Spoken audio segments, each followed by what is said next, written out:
Good morning student, myself doctor Purva Dubey.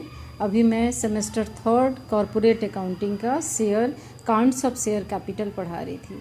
तो वो kinds of share capital में मैंने 8 पॉइंट उसका डिस्कस करके बता दिया कि शेयर कैपिटल का 8 पॉइंट होता है, जो 8 पॉइंट हमें एक एक करके authorised capital, subscribed capital, issued Capitals और उसके बाद है subscribed capital, called up capital, paid up capital, forfeiture capital, इस सब कैपिटल की तरफ पे होता है।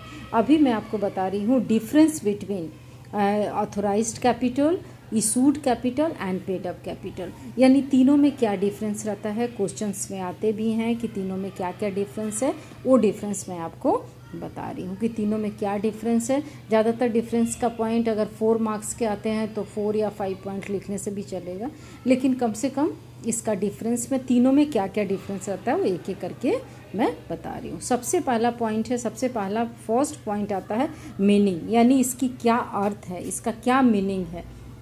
यानी कंपनी की अधिकतम या रजिस्टर्ड पूंजी ही अधिकृत पूंजी कहलाती है, यानी ऑथराइज्ड कैपिटल कहलाती है। दूसरा कहलाता है इशूड कैपिटल, यानी अधिकृत पूंजी का जो भाग जनता को क्रय करने के लिए निर्गमित किया जाता है, यानी जनता जिसको क्रय कर सकती है।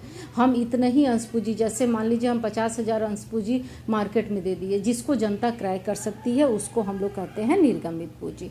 और तीसरा होता है चुकता पूंजी, यानी पेड अप कैपिटल, यानी आंशिक पूंजी का जो भाग कंपनी के अंशधारियों द्वारा नगद प्राप्त हो जाती है, वो चुकता पूंजी का, यानी नगद प्राप्त हो जाती है, यानी जनता ने उसको खरीद लिया है, और खरीद लिया है तभी हमें पैसे मिलेंगे, तो वो हमारा क्या हो गया कि वो हमारा चुकता पूंजी कहलाता है। तो तीनों का मीनिंग हो गया। अब सेकंड पॉइंट आता है सीमा, यानी लिमिटेशन क्या है।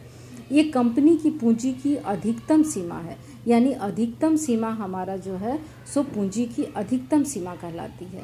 और इशूड निर्गमित पूंजी में यह अधिकृत पूंजी की बराबर या कम हो सकती है, या अधिक नहीं हो सकती है। और चुकता पूंजी में यह निर्गमित पूंजी के बराबर या कम हो सकती है, ये अधिक नहीं हो सकती है। उसके बाद तीसरा पॉइंट आता है उल्लेख, यानी डिस्क्लोजर, क्या क्या हमको करना है। तो अधिकृत पूंजी में इसका उल्लेख कंपनी के पार्षद सीमा नियम के पूंजी वाक्य में किया जाता है। पार्षद सीमा नियम क्या होता है, जो कंपनी का मेन डॉक्यूमेंट होता है, यानी कंपनी कितने अंश पूंजी से कंपनी शुरू हो रही है, कितना ऑथराइज्ड कैपिटल है, उसमें लिखना बहुत ज़रूरी होता है। लिखने के बाद ही वो कंपनी का रजिस्ट्रेशन होता है। जब तक आप पूरी तरह से मेंशन नहीं करोगे वो रजिस्ट्रेशन का काम नहीं होता है, तो उसमें पूरा लिखा हुआ रहता है। और इशूड कैपिटल, इसका उल्लेख प्रविरण में होता है, यानी प्रोस्पेक्टस में होता है। प्रविरण में किया जाता है कि कितना हमने इशूड किया है।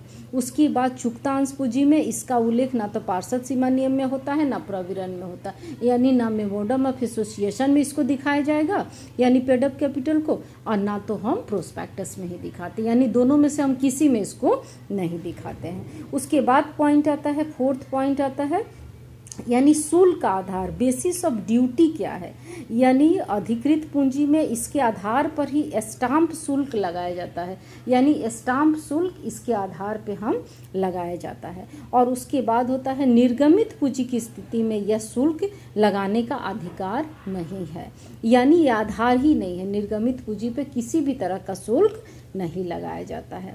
उसके बाद चुकता पूंजी की स्थिति में यह शुल्क लगाने का आधार ही नहीं है, यानी दोनों में से, जैसे निर्गमित पूंजी या चुकता पूंजी में, ये दोनों में से इशूड कैपिटल और पेड अप कैपिटल में हमारा किसी भी आधार ही नहीं है कि हम शुल्क किसी भी तरह का हम लगाएं।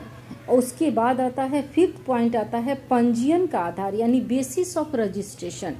तो इसके आधार पे कंपनी का पंजीकृत, अधिकृत पूंजी में कंपनी का रजिस्ट्रेशन मस्ट है। यदि कंपनी का रजिस्ट्रेशन नहीं होता है तो कंपनी नहीं बनती है। बिना रजिस्ट्रेशन के किसी भी कंपनी का आधार नहीं हो सकता है।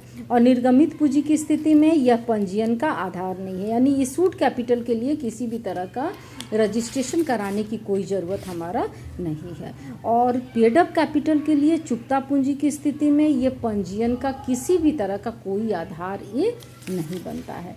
तो हम यहाँ देख रहे हैं कि तीनों में तीनों में जो हमारा ऑथोराइज्ड कैपिटल है, उसके बाद आता है ऑथोराइज्ड कैपिटल, जैसे 50,000 शेयर्स ऑफ 10 ईच हम कर सकते हैं। इशूड कैपिटल जैसे 40,000 शेयर ऑफ ₹10 ईच हम कर दिए, यानी हमारा 50,000 शेयर था, हमने 40,000 शेयर को किया।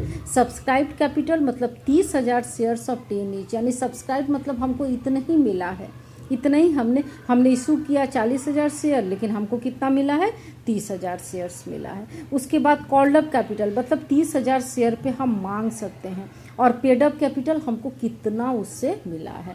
तो ये तीनों में डिफरेंस हमेशा क्वेश्चंस में आता है, क्वेश्चंस में आप बता सकते हैं, और ये 4 मार्क्स के आते हैं, तो आप इसको अच्छी तरह से लिख सकते हैं। हम व्हाट्सएप में भी दिए हैं, आप क्वेश्चन में आप हमको फ़ोन करके भी पूछ सकते हैं। और हमने क्या किया, ये चैप्टर्स का 2 वीडियो लोड कर दिया है, दोनों में से आपका हो जाएगा। ठीक है, ओके, थैंक यू।